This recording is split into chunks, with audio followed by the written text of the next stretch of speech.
নমস্কার, স্যান্দন টিভির পর্দায় রয়েছে দীপান্বিতা। চোখ রাখবো প্রাইম নিউজে। 1 জুলাই থেকে সারা দেশের মতো ত্রিপুরায় 3টি নতুন ফৌজদারি আইন লাগু হবে।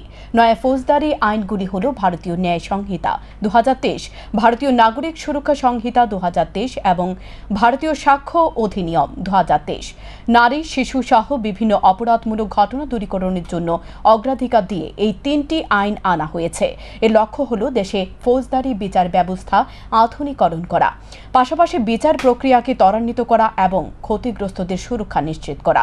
শনিবার সচিবালয়ে এক সাংবাদিক সম্মেলন করে এ বিষয়ে জানান রাজ্যের স্বরাষ্ট্র দপ্তরের সচিব প্রদীপ চক্রবর্তী। সারা দেশের সাথে 1 জুলাই থেকে রাজ্যেও লাগু হবে ভারতীয় ন্যায় সংহিতা 2023, ভারতীয় নাগরিক সুরক্ষা সংহিতা 2023 ও ভারতীয় সাক্ষ্য অধিনিয়ম 2023 নামে 3টি নতুন আইন।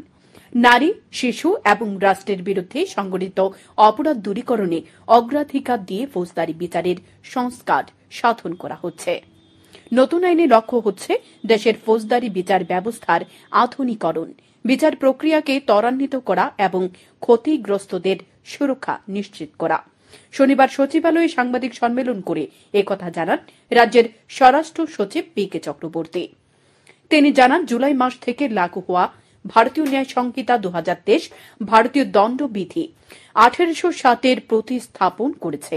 ভারতীয় নাগরিক সুরক্ষা সংহিতা 2023 ফৌজদারি কার্যবিধি 1973-কে প্রতিস্থাপন করেছে এবং ভারতীয় সাক্ষ্য অধিনিয়ম 2023 ভারতীয় সাক্ষ্য আইন 1872-কে প্রতিস্থাপন করেছে। নতুন আইনের 173 ধারা মূলে একজন নাগরিক নির্ধারিত থানা এলাকার বাইরেও যেকোনো স্থান থেকে এফআইআর করতে পারবে, যা জিরো এফআইআর নামে এই আইনে উল্লেখ রয়েছে। নতুন এই আইনে নাগরিকদের এফআইআর করার সংস্থান রয়েছে। নতুন আইনে ছোট ছোট অপরাধের ক্ষেত্রে, বিশেষ করে শারীরিকভাবে অক্ষম বা প্রবীণ নাগরিকদের ক্ষেত্রে গ্রেপ্তার থেকে রক্ষা পাওয়ার সংস্থান রয়েছে। মামলার নথিভুক্ত হওয়ার 90 দিনের মধ্যে তদন্তের অগ্রগতি সম্পর্কে ক্ষতিগ্রস্ত মামলাকারীকে জানাতে হবে। বিএনএস এর 65(2) ধারা মূলে 12 বছরের কম বয়সী মেয়েকে ধর্ষণের অপরাধে দোষীদের মৃত্যুদণ্ডের বিধান চালু করা হয়েছে বলে জানান স্বরাষ্ট্র সচিব পি.কে. চক্রবর্তী।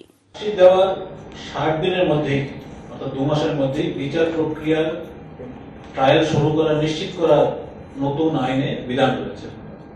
বিচারের শুনানি শেষে 45 দিনের মধ্যে রায় ঘোষণা করতে হবে। রায়ের অনুলিপি 7 দিনের মধ্যে অনলাইনে আপলোড করতে হবে। এছাড়া বিএনএসএস এর যে ধারা রয়েছে 65 ধারা উপধারা 2, তাতে রয়েছে 12 বছরের কম বয়সী মেয়েদের যদি ধর্ষণ করা হয়, সেই অপরাধের দোষীদের মৃত্যুদণ্ডের বিধান এই আইন অনুযায়ী চালু হয়েছে। নতুন আইনে যেসব অপরাধের কারণে 3 বছরের কম জেল হয় বা পানিশমেন্ট হয়, সেসব অপরাধের দোষীদের গ্রেফতারের ক্ষেত্রে ন্যূনতম ডেপুটি সুপারিনটেন্ডেন্ট অফ পুলিশ মর্যাদা সম্পন্ন অফিসারের অনুমতি দরকার হবে। এছাড়া নতুন ফৌজদারি আইনে অত্যন্ত প্রয়োজনীয় সাক্ষী সুরক্ষার বিষয়টি গুরুত্ব সহকারে বিবেচনা করা হয়েছে এবং নির্দিষ্ট বিধান এই আইনে রাখা হয়েছে। রাজ্য স্বরাষ্ট্র দপ্তরের সচিব আরও জানান, নতুন ফৌজদারি আইনে অত্যন্ত প্রয়োজনীয় সাক্ষী সুরক্ষার বিষয়টিকে গুরুত্ব দিয়ে বিবেচনা করা হচ্ছে এবং নির্দিষ্ট বিধান রাখা হয়েছে। এই 3টি নতুন আইন কার্যকর করার জন্য এখনো পর্যন্ত বিভিন্ন দপ্তর, যেমন পুলিশ, জেল পুলিশ আইন, স্বাস্থ্য ও পরিবার কল্যাণ, প্রসিকিউশন দপ্তর, স্টেট ফরেন্সিক সায়েন্স ল্যাবরেটরি সহ মোট 3010 জনের অনলাইন ও অফলাইনে দক্ষতা বৃদ্ধি ও প্রযুক্তি প্রয়োগের ক্ষেত্রে প্রশিক্ষণ দেওয়া হয়েছে। নতুন সংশোধনী CCTNS অ্যাপ্লিকেশন পরিচালনার জন্য 282 জন পুলিশ কর্মীকেও প্রশিক্ষণ দেওয়া হয়েছে। পরিকাঠামোগত উন্নয়ন, নতুন নিয়োগ, রুলস, SOP প্রণয়ন এবং সংশোধন ইত্যাদি সরকারের বিদ্যমান নির্দেশিকা সমূহ প্রয়োজন অনুসারে রাজ্যের পর্যায়ক্রমে কার্যকর করা হবে। রাজ্যের নাগরিকদের নতুন আইন সম্পর্কে সচেতনতা করতে সকল জেলার পুলিশ সুপাররা ব্যাপক সচেতনতামূলক প্রচার অব্যাহত রেখেছে। এছাড়াও নতুন 3টি আইন সম্পর্কে বিস্তারিত জানাতে গুগল প্লে স্টোর থেকে সংকলন মোবাইল অ্যাপ ডাউনলোড করা যেতে পারে বলে জানান স্বরাষ্ট্র সচিব পি.কে. চক্রবর্তী। সচেতনতামূলক অনুষ্ঠানের মাধ্যমে এই আইনের যে চালু হচ্ছে সেটা প্রত্যেক থানা এলাকাতেই থানায় করা হবে। সবার অবগতি করার জন্য আছে যে 3টি নতুন ফৌজদারি আইন চালু হলো 1 জুলাই থেকে আমাদের এই রাজ্যে এবং সারা দেশে। এই তথ্য জানার জন্য গুগল প্লে স্টোর থেকে কেউ ইচ্ছে করলে সংকলন মোবাইল অ্যাপ এটা যদি ডাউনলোড করে তাহলে আপনারা 3টি আইন সম্বন্ধেই জানতে পারবেন। যে কোনো ব্যক্তি তার মোবাইলের মাধ্যমে এটা জানতে পারবে এবং সেখানে কোন কোন ধারা আগে ছিল, এখন কোন ধারা পরিবর্তিত হয়েছে, ধারার নম্বর, কোন আইন আগে ছিল এখন সেটা ডিলিট হয়ে গেছে অর্থাৎ রিপিট হয়ে গেছে, বাতিল হয়েছে বা বাদ দেওয়া হয়েছে, কোন মানে সেকশন বা ধারা নতুন করে দেওয়া হয়েছে সেটাও আপনারা দেখতে পারবেন। এছাড়া কিছু কিছু টার্মিনোলজি যেগুলি ব্রিটিশ শাসিত ভারতবর্ষে ব্যবহার হতো, কারণ এই যে 3টি আইন আগে ছিল পরবর্তী আমাদের রাজ্যে এবং দেশে, সেগুলি তো ব্রিটিশদের সময় থেকে করা। যদিও সিআরপিসি 1973 বলা হয়েছে, কিন্তু এটা 1961 এটা হয়েছিল 1898-এ। এদিনে সাংবাদিক সম্মেলনে স্বরাষ্ট্র দপ্তরের সচিব পি.কে. চক্রবর্তী ছাড়াও উপস্থিত ছিলেন আইন সচিব সঞ্জয় ভট্টাচার্য এবং আইজি.এল. ডার্লং। শান্তন টিভি। শ্লীলতাহানির ঘটনার দায়ে 2 অভিযুক্তকে দোষী সাব্যস্ত করে বিভিন্ন ধারায় সাজা ঘোষণা করলেন বিশালগড়ের বিশেষ আদালতের বিচারক দেবাশিস কর। সাজাপ্রাপ্ত আসামিরা হল দীপন দেব ও রাজীব দেব। ঘটনাটি ঘটে 2016 সালে 29 জুলাই। বিশ্রামগঞ্জ থানা এলাকায় আসামি দুজন এক নাবালিকাকে শ্লীলতাহানি করেছিল। বিশ্রামগঞ্জ থানা এলাকার নাবালিকার শ্লীলতাহানির ঘটনায় 2 অভিযুক্তকে দোষী সাব্যস্ত করে একাধিক ধারায় সাজা ঘোষণা করলেন বিশালগড়ের বিশেষ আদালতের বিচারক দেবাশিস কর। সাজাপ্রাপ্ত আসামিরা হল দীপন দেব ও রাজীব দেব। সরকার পক্ষের আইনজীবী রিপন সরকার জানায় 2016 সালের 29 জুলাই বিকালে বিশ্রামগঞ্জ থানা এলাকার 13 বছর বয়সী এক নাবালিকা শ্লীলতাহানির শিকার হয়। সেদিন নাবালিকা স্কুল থেকে বাড়িতে ফিরে ঘরের অভ্যন্তরে খাটের উপর বসে ভাত খাচ্ছিল। সে সময় খাটের নিচ থেকে বেরিয়ে দীপন দেব ও রাজীব দেব নামে 2 যুবক নাবালিকার শ্লীলতাহানি করে। 2016 সালের 3রা আগস্ট বিশ্রামগঞ্জ থানায় মামলা দায়ের করা হয় নাবালিকা পরিবারের পক্ষ থেকে। পক্সো অ্যাক্ট সহ একাধিক ধারায় মামলা দায়ের করা হয়। মামলার তদন্তকারী অফিসার তদন্ত প্রক্রিয়া শেষ করে আদালতে চার্জশিট জমা দেয়। তারপর বিশালগড় বিশেষ আদালতে মামলার শুনানি শুরু হয়। শুনানি চলাকালীন সময় সরকার পক্ষের 11 জন সাক্ষীর সাক্ষ্য বাক্য গ্রহণ করা হয়। অভিযুক্তদের পক্ষ থেকে 2 জন সাক্ষীর সাক্ষ্য বাক্য গ্রহণ করা হয়। শনিবার বিশালগড়ের বিশেষ আদালতের বিচারক দেবাশিস কর অভিযুক্তদের দোষী সাব্যস্ত করে সাজা ঘোষণা করেন। বিচারক অভিযুক্তদের ভারতীয় দণ্ডবিধির 455 ধারায় দোষী সাব্যস্ত করে 5 বছরের কারাবাস ও 10,000 টাকা জরিমানা, অনাদায়ী আরও 1 বছরের কারাবাসের ঘোষণা দেন। এছাড়াও ভারতীয় দণ্ডবিধির 506 ধারায় আসামিদের 2 বছরের কারাবাস ও 5,000 টাকা জরিমানা, অনাদায়ী আরও 6 মাসের কারাবাস। পক্সো অ্যাক্টে 8 নং ধারায় আসামিদের 5 বছরের কারাবাস ও 10,000 টাকা জরিমানা, অনাদায়ী আরও 1 বছরের কারাবাসের সাজা ঘোষণা করেন বলে জানান সরকার পক্ষের আইনজীবী। তাদের পক্ষের সাক্ষী এডুস করা হয়। সবগুলি সাক্ষ্যপক্ষ সবগুলি দেখে আজকে মাননীয় স্পেশাল জাজ শ্রী দেবাশিস কর মহোদয় উনি আজকে মহত্বপূর্ণ রায় দিয়ে এই 2 জনকে দোষী সাব্যস্ত করে দীপন দেব এবং রাজীব দেবকে, এবং তাদেরকে ভারতীয় দণ্ডবিধির 455 ধারায় সেখানে 5 বছরের সশ্রম কারাদণ্ডে দণ্ডিত করে এবং 10,000 টাকার সঙ্গে ফাইন করে। 10,000 টাকার সেই ফাইন অনাদায়ে আরও 1 বছরের কারাদণ্ডের আদেশ দেন এবং সেকশন 506 অব আইপিসিতে সেখানে 2 বছরের সশ্রম কারাদণ্ডের আদেশ দান করেন এবং সঙ্গে 5,000 টাকা জরিমানা, অনাদায়ে 6 মাসের অধিক জেল। এবং সেকশন পক্সো অ্যাক্টের সেকশন 8 সেকশন 8-এ 5 বছরের সশ্রম কারাদণ্ডে দণ্ডিত করেন এবং 10,000 টাকা ফাইন করেন এবং ওনাদের 1 বছরের কারাদণ্ডাদেশ নির্দেশ দেন। এ ঘটনার দীর্ঘ সময় 8 বছর পর ন্যায় বিচার পেয়েছে শ্লীলতাহানির শিকার হওয়া নাবালিকার পরিবারের লোকজন। শান্তন টিভি। ইয়ামা শোরুমের প্রতারণার শিকার হয়ে বাইক সহ নগদ অর্থ খোয়ালো এক নিরীহ যুবক। প্রতারিত এ যুবকের নাম হোসেন আলী। শেষ পর্যন্ত বিচার চাইতে ইয়ামা শোরুমের কর্তৃপক্ষের বিরুদ্ধে ধর্মনগর থানায় মামলা দায়ের করে এই সর্বহারা যুবক। চুরাইবাড়ি থানার অন্তর্গত পূর্ব চুরাইবাড়ি পঞ্চায়েতের মনোহর আলীর ছেলে হোসেন আলী গত 21 জুন ধর্মনগর মহকুমার ইয়ামা শোরুম থেকে বাইক কিনতে যায়। সে সময় হোসেন আলী শোরুম কর্তৃপক্ষকে জানায় স্বল্প পরিমাণে ডাউন পেমেন্টের মাধ্যমে ফিন্যান্স করে ইনস্টলমেন্টে সে বাইক কিনতে চায়, কিন্তু তখন হোসেন আলীর আধার কার্ড ও ব্যাংক অ্যাকাউন্টে ভুল থাকায় শোরুম কর্তৃপক্ষ তাকে 10 দিনের সময় দিয়ে বলে এ সময়ের মধ্যেই সবকিছু ঠিক করে দিতে হবে। শোরুম কর্তৃপক্ষ সেদিন 35,400 টাকা জমা রেখে বিনা ফিন্যান্সে তার হাতে ইয়াম্মা কোম্পানির FZS বাইকটি তুলে দেয়। হোসেন আলী যথারীতি বাইকটি নিয়ে চলে আসে। অভিযোগ, প্রয়োজনীয় নথি সংশোধন করে শোরুমে জমা দেওয়ার জন্য 10 দিনের সময়সীমা বেঁধে দিলেও মাত্র 5 দিনের মাথায় অর্থাৎ শুক্রবার শোরুম কর্তৃপক্ষ হোসেন আলীকে ডেকে নিয়ে বাইকসহ নগদ অর্থ রেখে গালাগাল করে তাড়িয়ে দেয় বলে অভিযোগ করে হোসেন আলী নিজে।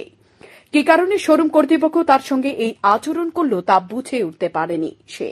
অসহায় এ যুবক অবশেষে বিচার চেয়ে শোরুম কর্তৃপক্ষের বিরুদ্ধে অভিযোগ দায়ের করল ধর্মনগর থানায়। কালে ফাইন্যান্স থেকে আমি ইয়াম্মা শোরুম থেকে বাইক কিনা দিয়েছি। আমার ফাইন্যান্স থেকে 35,400 টাকা দিয়েছি। আমি বাইক কিনতাম, আমার বাইক দিয়েছে কাগজপত্র দিয়া ডেলিভারি। তারপরে আমার অ্যাকাউন্টে একটা সমস্যা আসলো, ওটার লাগে 10 দিন সময় লিয়েছি। তারা 10 দিন পরে দিব, দেওয়ার পরে কইছে তারা ঠিক আছে 10 দিন পরে দিও। আজকে সকালে আমার ফোন করে কইছে একটু শোরুমে আও, একটু মানে প্রবলেম আছে, আইয়া তুমি 4,500 টাকা ডিসকাউন্ট দিয়া এই কাটিয়া আমি তোমার বাকিটা ডাউন পেমেন্ট তুমি বাইকটা দিলাও কই আমার নিচে। যাওয়ার পরে আমার লোক অশ্লীল কথা ব্যবহার কথা করিয়া বাইকটা সার্ভিস দেখিয়া আমার কাছে কিয় টাকা দিয়ার কিতা কিছু আমাদের তারা ইয়া দিছে। পরে আমার আর বাইকও দিছে না, টাকাও দিছে না, কিছু না, আমার খাইয়া দিয়েছে। কোন কোম্পানির বাইকটা? এই টিবিয়া FZ ইয়াম্মা। এখন এই বিষয়ে কি চাও? এটা হচ্ছে আমি সুস্থ বিচার চাই। এটার লাগে আমার কেল লাগে, নাইলে তো বাইক নিলে তোমার টাকাটা দিত। আমি গরিব মানুষ, এরকম কথা আমি খুব তার বিরুদ্ধে মামলা করছো? মামলা করছি আমি এই ধর্মনগর এই পিএসএ মামলা করছি। তার কাগজও আছে আমার কাছে কপি। পুলিশ কি কইছে? পুলিশে কইছে তদন্ত করিয়া দেখবো তারা। শোরুম কর্তৃপক্ষ এভাবে প্রতারণার ফাঁদ পেতে বাইক বিক্রির নামে হাজার হাজার টাকা হাতিয়ে নেবে তা কেমন কথা? প্রয়োজন নথিপত্র ভুল থাকা সত্ত্বেও শোরুম কর্তৃপক্ষ কেন তাকে 10 দিনের সময় বেঁধে দিয়ে তার কাছ থেকে 35,400 টাকা নিয়ে তার হাতে বাইক তুলে দিয়েছে তা নিয়ে সাধারণ মানুষের মধ্যে প্রশ্ন উঠতে শুরু করেছে। অসহায় এ যুবক এবারে ন্যায্য বিচার পায় কিনা সেটাই দেখার। শান্তন টিভি। চোরাই পথে পাচার হওয়া সেগুন কাঠ সহ 2 নতুন বোলেরো গাড়ি আটক করল আমবাসা বন দপ্তরের টাস্ক ফোর্সের অফিসাররা। চারাই কাঠ বাজার মূল্য 3.5 থেকে 4 লক্ষ টাকা। সব মিলিয়ে প্রায় 32 লক্ষ টাকার সম্পদ আটক করল বনকর্মীরা।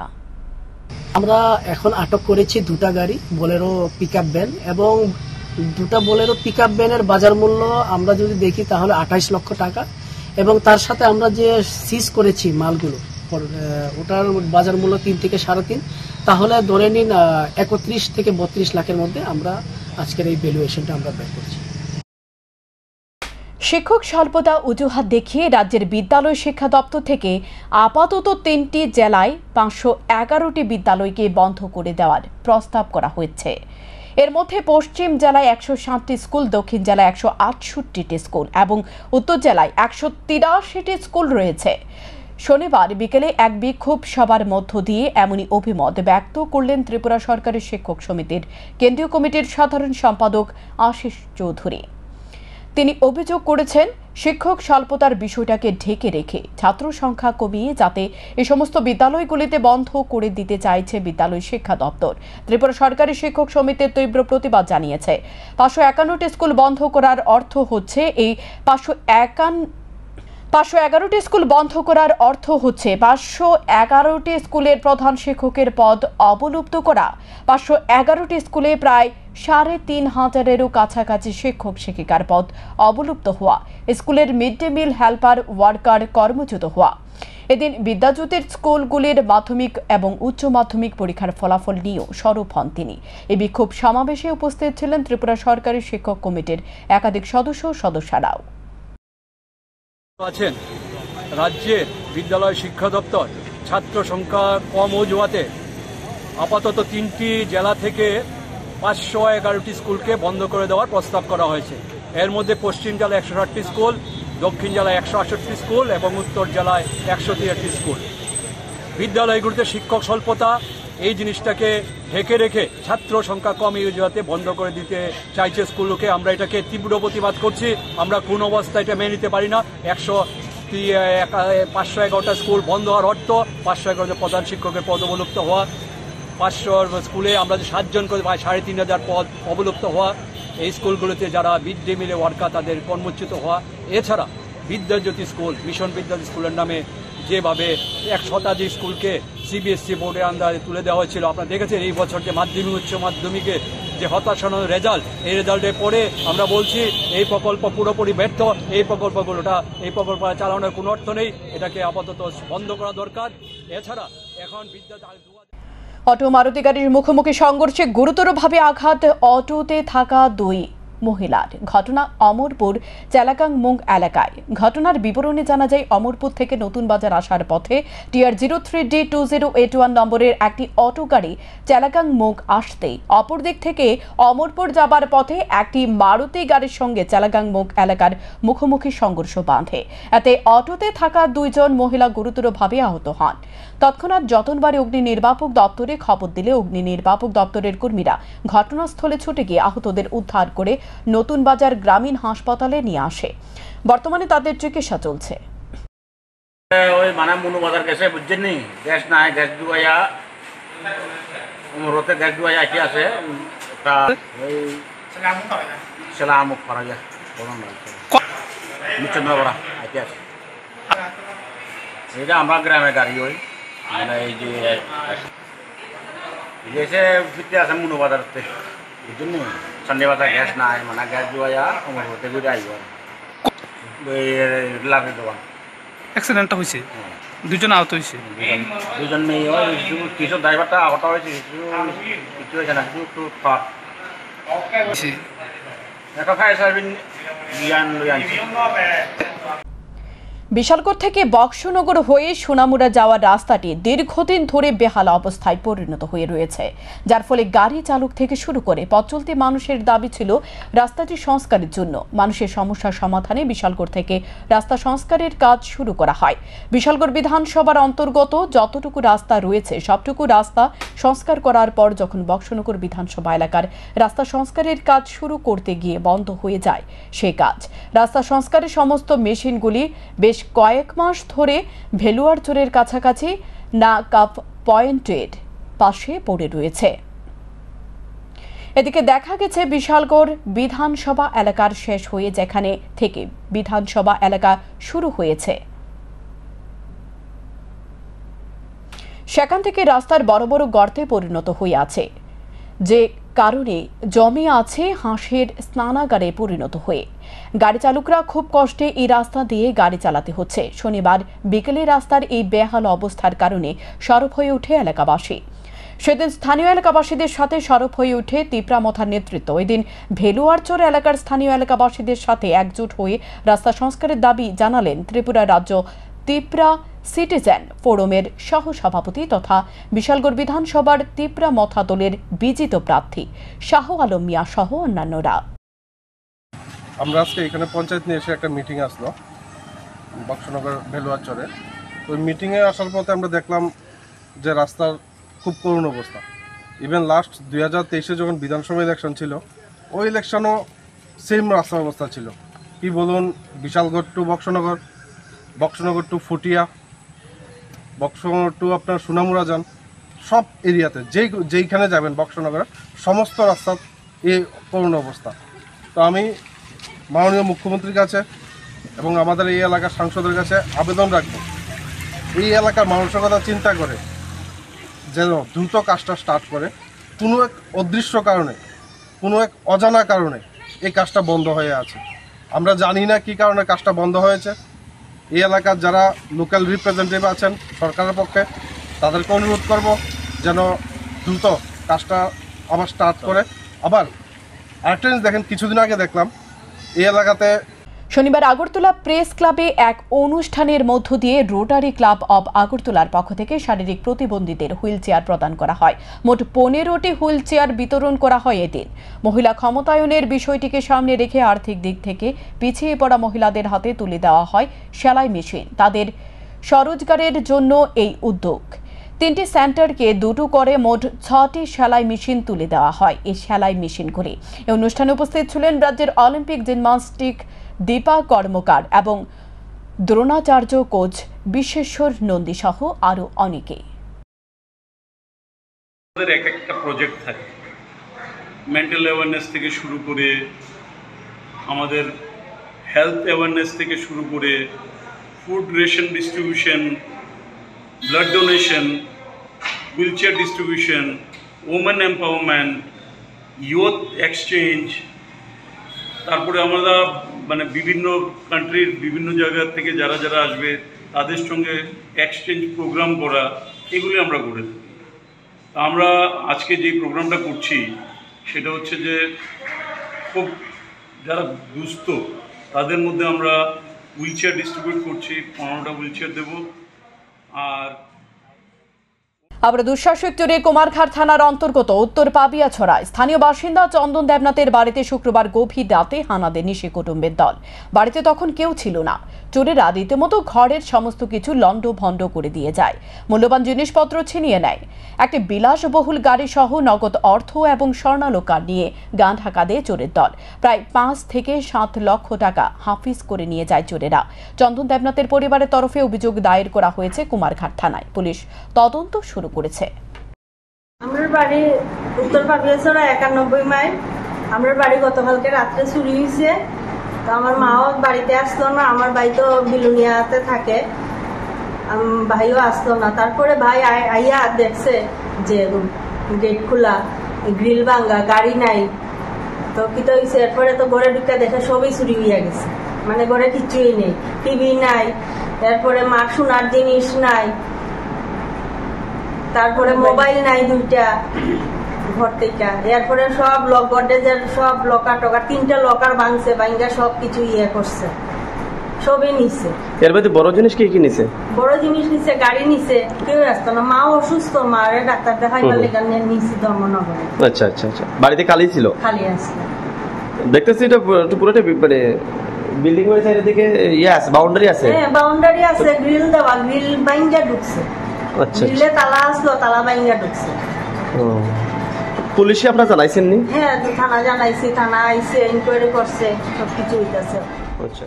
লন্ডন বাংলা বইমেলা পর্ষদ সৃষ্টি বিশ্বময় নামের একটি সংস্থা আগামী 1 জুলাই থেকে 31 জুলাই পর্যন্ত 1 মাস ব্যাপী অনলাইন দেশাত্মবোধক সঙ্গীত, দেশাত্মবোধক আবৃত্তি, দেশাত্মবোধক নৃত্য ও বিষয়ভিত্তিক রচনা প্রতিযোগিতার আয়োজন করেছে, যারা বিশ্বব্যাপী ছড়িয়ে থাকা বাংলা ভাষাভাষী শিশু কিশোরদের মাঝে দেশাত্মবোধ গড়ে তোলা এবং তাদের থেকে সাংস্কৃতিক প্রতিভা বিকাশের লক্ষ্যই এই আয়োজন বলে শনিবার এক সাংবাদিক সম্মেলনে জানিয়েছেন সংস্থার প্রতিনিধিরা। মোট 3টি বিভাগে অংশ নিতে পারবে প্রতিযোগীরা। ক বিভাগে থাকবে 4র্থ শ্রেণী থেকে 8ম শ্রেণী পর্যন্ত, খ বিভাগে থাকবে 7ম শ্রেণী থেকে 9ম শ্রেণী পর্যন্ত, গ বিভাগে থাকবে 10ম শ্রেণী থেকে দ্বাদশ শ্রেণী পর্যন্ত। অংশগ্রহণকারীদের জন্য বেশ কিছু নিয়মাবলীও রয়েছে। সাংবাদিক সম্মেলনের মধ্য দিয়ে এই সংস্থার প্রতিনিধিরা বিস্তারিত তুলে ধরে। সারা বিশ্বব্যাপী সৃষ্টি বিশ্বময় একটা সংগঠন, তারা সারা বিশ্বব্যাপী শিশুদের মধ্যে দেশাত্মবোধক একটা গানের, নাচের এবং আবৃত্তি একটা কম্পিটিশন করে থাকি।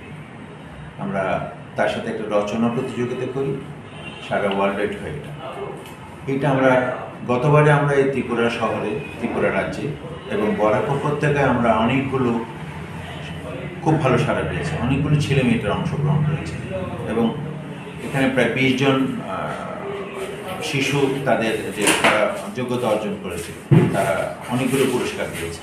এবার আপনাদের মাধ্যমে আমাদের নিবেদন এটুকু যে Techno College of Engineering Agartala একটি আন্তঃরাজ্য বিজ্ঞান প্রদর্শনী মেলা অনুষ্ঠিত করেছে শনিবার।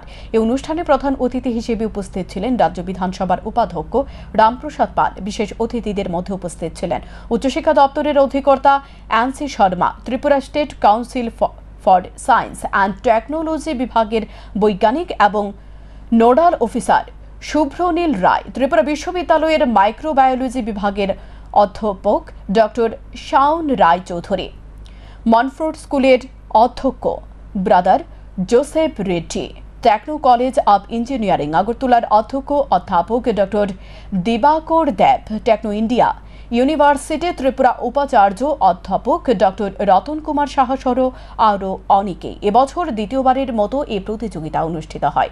রাজ্যের স্বনামধন্য স্কুলগুলি তাদের বিজ্ঞানভিত্তিক মডেল নিয়ে এই প্রতিযোগিতায় অংশ নেয়, যেখানে প্রায় 40টি মডেল প্রদর্শিত হয়। আমাদের আগামী দিন আমাদের যে ছেলে মেয়েরা যারা এখন স্কুলে আছে বা কলেজে আছে তাদেরকে তো শিক্ষা দেওয়া হচ্ছে, পাশাপাশি শিক্ষা হচ্ছে একটা আমাদের থিওরিক্যাল, আমরা বই থেকে সেই জ্ঞান অর্জন করি।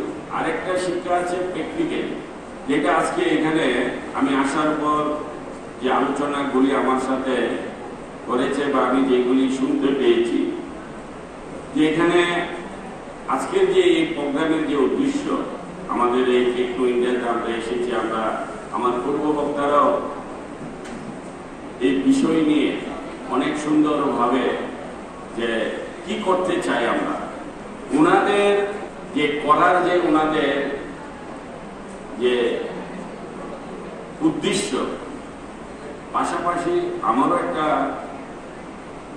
নিজের এলাকা, আমার মনে হয় সেখানে আমারও একটু আলাদা আনন্দিত থাকা উচিত। কারণ যেহেতু এলাকায় হচ্ছে আমার এলাকার মতো, তার একটা আলাদাভাবে তার একটা রিপারকেশন হবে। যেরকম আমি এখানে এসে শুনছি যে আমরা শুধু শিক্ষা দিতে চাই না, শিক্ষার সাথে সাথে এমন কিছু প্র্যাকটিক্যাল শিক্ষা দিতে চাই যে ইন্ডাস্ট্রি লেভেলে যারা আমরা কাজ করছি, অনেক কিছু প্রোডাক্ট তৈরি হচ্ছে, যেটা কিছুক্ষণ আগে ডাইরেক্টর সাহেব বলে গেছে। এই প্রোডাক্টগুলি তৈরি করার কিন্তু একটা শিক্ষা, একটা এক্সপিরিয়েন্সের দরকার। এবার জগন্নাথপুর চা বাগান কাণ্ড নিয়ে সরব হল বামেরা। শনিবার সকাল 11টা নাগাদ জগন্নাথপুর চা বাগান এলাকা নিয়ে বাগান শ্রমিকদের সঙ্গে আলোচনা করে সিআইটিইউর একটি প্রতিনিধি দল। পরবর্তী সময়ে প্রতিনিধি দলটি ঊনকোটি জেলার জেলা শাসকের কার্যালয়ে গিয়ে সাথে এক প্রতিনিধিমূলক ডেপুটেশন মিলিত হয়। প্রতিনিধি দলে ছিলেন প্রাক্তন সাংসদ শঙ্কর প্রসাদ দত্ত, বিধায়ক ইসলাম উদ্দিন, শৈলেন্দ্র চন্দ্রনাথ, সিআইটিইউর নেতা অমিতাভ দত্ত, কৃষ্ণেন্দু চৌধুরী সহ আরও অন্যান্য নেতৃত্বরা। পরবর্তী সময় বিকেলে এই প্রতিনিধি দলটি সাংবাদিক সম্মেলনে মিলিত হয়। সাংবাদিক সম্মেলনে প্রাক্তন সাংসদ শঙ্কর প্রসাদ দত্ত জানিয়েছেন, জগন্নাথপুর চা বাগান কাণ্ডে রাজ্যের এক মন্ত্রী জড়িত। তিনি অভিযোগ করে বলেন, 21শে জুন গভীর রাতে যে জেসিবি দিয়ে গাছগুলো কাটা হয়েছিল, দিনের বেলায় সে জেসিবি মন্ত্রীর বাড়িতে ছিল। জগন্নাথপুর চা বাগান কাণ্ডে অভিযুক্ত জড়িতদের অতি দ্রুত গ্রেপ্তারের দাবি জানান তিনি। রাজ্য সরকারের মন্ত্রী, ত্রিপুরা রাজ্যের মন্ত্রী, কিন্তু উনি নিজেই বলছেন তিনি 51 ফটিকরায় বিধানসভা কেন্দ্রের মন্ত্রী। এখন তিনি এমনই ফটিকরায় বিধানসভা কেন্দ্রের মন্ত্রী, চিঠি দিচ্ছেন সরাসরি। মন্ত্রী হয়ে এই আইনটা এখন পর্যন্ত উনি জানতে পারলেন না যে চিঠি যদি দিতে হয় তাহলে দিতে পারেন ডিএম, বাগান কর্তৃপক্ষকে চিঠি দিতে গেলে পর ডিএম দিতে পারেন, কিন্তু সেখানে তিনি চিঠি দিচ্ছেন জায়গা দিয়ে দেওয়ার জন্য, ছেড়ে দেওয়ার জন্য ম্যানেজারকে চিঠি দিচ্ছেন। এখন এর সাথে আমরা বলছি না উনি যুক্ত আছেন, এভাবে বলছি না আমরা, কিন্তু মানুষ বলছে যে চিঠি দেওয়ার পরেই এই ঘটনা সংঘটিত হয়েছে স্বাভাবিকভাবে। এবং কেউ কেউ কোথাও বলছে যে মেশিনটা ব্যবহার হয়েছে, লোকমুখে আমরা জানতে পারছি যে মেশিনটা জেসিবি ব্যবহার হয়েছে এই চারা গাছগুলো তোলার জন্য, গাছগুলো তোলার জন্য। সেই জেসিবিও নাকি দিনের বেলা মন্ত্রীর বাড়িতে ব্যবহার হয়েছে এবং রাতের বেলা এই চারা গাছগুলো বা চা গাছগুলো তোলার জন্য ব্যবহার হয়েছে। এটা আপনারা খোঁজ খবর নিলে।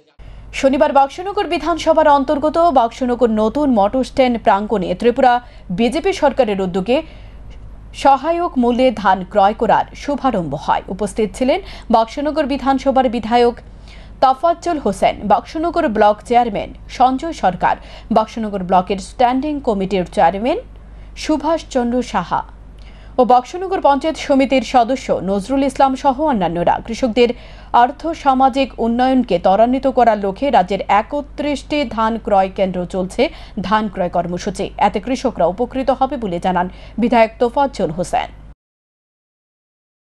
কৃষকদের প্রতি আমাদের প্রধানমন্ত্রী আলাদাভাবে নজর রেখেছেন, কৃষকদেরকে সবসময় সম্মানের মাধ্যমে দেখেছেন, কৃষকদের সুবিধা অসুবিধা সবসময় তিনি খেয়াল রেখেছেন। তার আজকে এই অঙ্গ হিসাবে ত্রিপুরা রাজ্যেও এফসিআইয়ের মাধ্যমে এই কৃষকদের কাছ থেকে আমরা ন্যায্য মূল্যে ধান খরিদ করছে ত্রিপুরা রাজ্যের সরকার, আমার ত্রিপুরা রাজ্যের জনপ্রিয় মুখ্যমন্ত্রী মানিক সাহাজির নেতৃত্বে। তো আজকে তার অঙ্গ হিসাবে সারা ত্রিপুরা রাজ্যে যেমন ধান ক্রয় এফসিআইয়ের মাধ্যমে ধান ক্রয় চলছে, তার ত্রিপুরা রাজ্যে এই অঙ্গ হিসাবে আজকে বক্সনগরের ব্লকের আন্ডারেও 5 দিন ক্যাম্প, 5 দিন ব্যাপী আজকে ধান ক্রয় অনুষ্ঠান এখানে চলছে বক্সনগরের মোটর স্ট্যান্ডে। আজকেই প্রথম দিন। আজকে প্রথম দিনের মধ্যে বৃষ্টির মধ্যেও আমাদের এই এলাকার কৃষকরা আনন্দ উল্লাসের মধ্যেই, যারা এখানে কৃষক আছেন তারা সরকারের কাছে ধান বিক্রি করার জন্য সবাই ধান নিয়ে আসছেন। এখনকার মতো সংবাদ এ পর্যন্তই। চোখ রাখুন স্যান্দন টিভির পর্দায়। শুভরাত্রি।